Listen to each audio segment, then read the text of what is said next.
بسم اللہ الرحمن الرحیم۔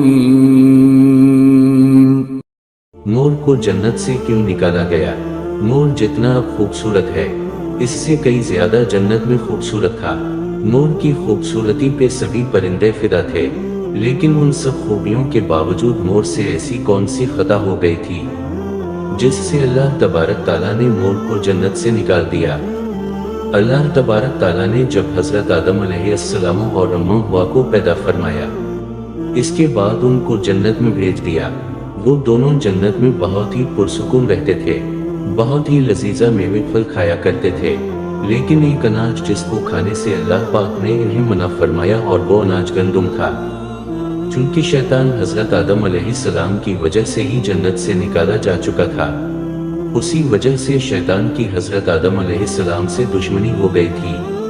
شیطان یہ چاہتا تھا کہ وہ کسی بھی طرح حضرت آدم علیہ السلام کو جنت سے نکال دے اور ساتھ میں ماں حوا کو بھی جنت سے نکال دے۔ جب شیطان کو یہ خبر ہوئی کہ حضرت آدم علیہ کو تمام میوے کھانے کی اجازت ہے لیکن گندم کھانے کی اجازت نہیں ہے، تو شیطان انتقام کی آگ دل میں لیے جنت کے دروازے کے پاس بیٹھ گیا اور 300 سال تک وہاں پر بیٹھا رہا کہ کوئی جنت کے دروازے سے باہر آئے اور شیطان اس سے بات کر سکے۔ ایک دن اچانک سے مور جنت سے باہر آ گیا۔ شیطان اس کو دیکھتے ہی بہت خوش ہو گیا۔ شیطان نے پوچھا، اے خوبصورت پرندے تم کون ہو؟ مور بولا، میں مور ہوں، اب تم اپنا تعارف کرواؤ۔ شیطان نے جواب دیا کہ میں عالم قروبی کا ایک فرشتہ ہوں، میں اللہ پاک کی عبادت سے ایک پل بھی غافل نہیں ہوں، میں چاہتا ہوں کہ میں جنت میں جاؤں، وہاں کی نعمتوں کا اپنی آنکھوں سے مشاہدہ کروں۔ شیطان مور سے کہنے لگا کہ تم مجھے جنت کے اندر لے جاؤ، میں تمہیں 3 ایسی باتیں بتاؤں گا جس سے تمہیں ابدی زندگی حاصل ہو جائے گی، تمہیں بڑھاپا اور بیماری نہیں آئے گی، تم ہمیشہ جنت میں ہی رہو گے۔ شیطان کی یہ باتیں سن کر لالچ میں آ کر مور نے کہا کہ مجھ میں تو اتنی طاقت نہیں ہے کہ میں تمہیں جنت کے اندر لے جاؤں، لیکن ایک سانپ میرا دوست ہے، وہ شاید تمہاری مدد سکے۔ یہ کہہ کر مور سانپ کے پاس آیا، اس کو ساری بات بتائی۔ سانپ بھی شیطان کی باتوں سے بہت خوش ہو گیا، پھر شیطان کو اپنے منہ میں چھپا کے جنت میں داخل ہو گیا، اور یوں شیطان اپنی چال میں کامیاب ہو گیا۔ جنت کے تمام نگہبانوں کو یہ معلوم تھا کہ شیطان یہ چال چل رہا ہے اور جنت میں داخل ہو چکا ہے۔ فرشتے شیطان کو جنت سے نکالنے لگے، تب ہی اللہ پاک کا حکم ہوا کہ اس کو ابھی تک جنت میں ہی رہنے دیا جائے۔ وہ فرشتے اللہ تبارک و تعالیٰ کے حکم سے رک گئے۔ شاید یہ حضرت آدم علیہ السلام کا امتحان تھا۔ شیطان حضرت آدم علیہ السلام کے پاس اور اماں حوا کے پاس جا کر اپنی محبت کا اظہار کرنے لگا۔ وہ دونوں ہی شیطان کو پہچان نہ سکے، کیونکہ ماضی کے مقابلے میں شیطان کی شکل تبدیل ہو چکی تھی۔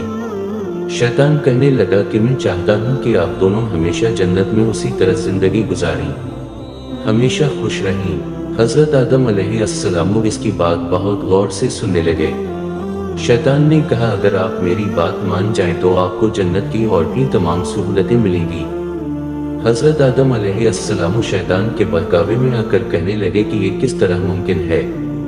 شیطان کہنے لگا، ایک گندم کا دانہ اگر آپ دونوں چکھ لیں تو آپ کو ابدی حیا حاصل ہو جائے گی اور آپ جنت میں ہی رہیں گے۔ یہ بات سن کر حضرت آدم علیہ السلام کے دل میں رجحان پیدا ہوا، لیکن ان کے دل میں اللہ کی نافرمانی کا خوف غالب آ گیا۔ جبکہ اماں حوا شیطان کی باتوں میں آ گئی، جس پر اماں حوا نے حضرت آدم علیہ السلام کو راضی کر لیا۔ پھر اس کے بعد ان دونوں نے اس گندم کے دانے کو چکھ لیا۔ جیسے ہی گندم کا دانہ ان کے اندر گیا تو دونوں کے 70 واضح ہو گئے، جس کے بعد دونوں اپنے اپنے 70 چھپانے لگے اور خوف خدا سے کانپنے لگے۔